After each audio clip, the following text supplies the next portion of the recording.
Hello बच्चों, let's read the question. The question says for the manufacture of ammonia by the reaction. और reaction अपने को given है N2 plus 3H2 convert हो रहा है अपना अमोनिया में 2NH3 में, ठीक है। और प्लस 2 किलो कैलोरी इसमें हीट भी रिलीज हो रही है, ठीक है। और जो पूछ रहा है अपने को ये द फेवरेबल कंडीशंस आर।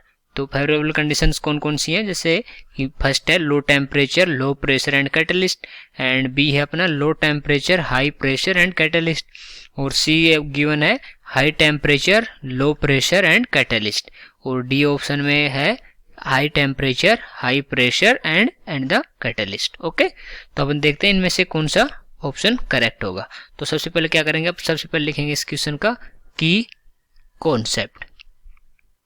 और इस क्वेश्चन का की कॉन्सेप्ट क्या हो जाएगा, ली चैटेलियर प्रिंसिपल। ली चैटेलियर्स प्रिंसिपल, ये क्या हो जाएगा इस क्वेश्चन का की कॉन्सेप्ट। तो ली चैटेलियर प्रिंसिपल के अकॉर्डिंग अपन इस क्वेश्चन के आंसर्स को देखते हैं।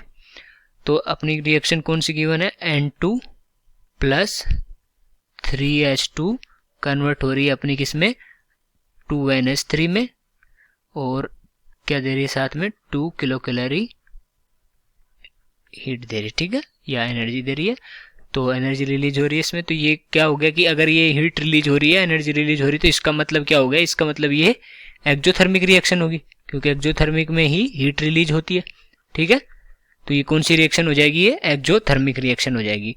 और एक्जोथर्मिक रिएक्शन में देखें तो अपन ये जो फॉरवर्ड रिएक्शन कराने के लिए क्या करेंगे, अपन टेम्परेचर क्या रखेंगे, लो रखेंगे। और टेम्परेचर लो क्यों रखेंगे, क्योंकि अपना ली चैटेलियर प्रिंसिपल बोलता है, ली चैटेलियर प्रिंसिपल क्या बोलता है कि जो अपनी जो इक्विलिब्रियम कांस्टेंट है उस डायरेक्शन में शिफ्ट करेगा जिस डायरेक्शन में वो अंडू कर सके द इफेक्ट को।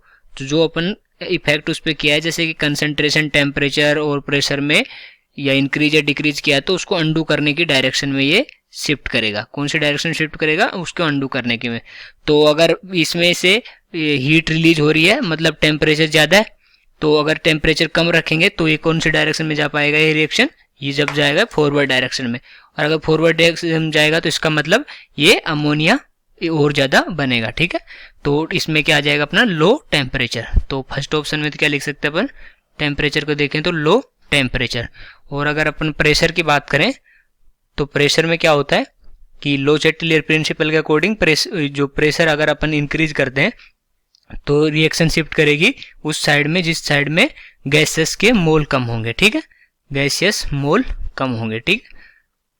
तो गैसियस मोल अगर मोल देखें तो यहाँ पर 1 मोल है, यहाँ पर 3 मोल है और यहाँ पर 2 मोल है। तो मतलब जो प्रोडक्ट की साइड में देखें तो प्रोडक्ट की साइड में 2 मोल है, और जो रिएक्टेंट है अपना रिएक्टेंट है उसकी साइड में कितने मोल है, 4 मोल है।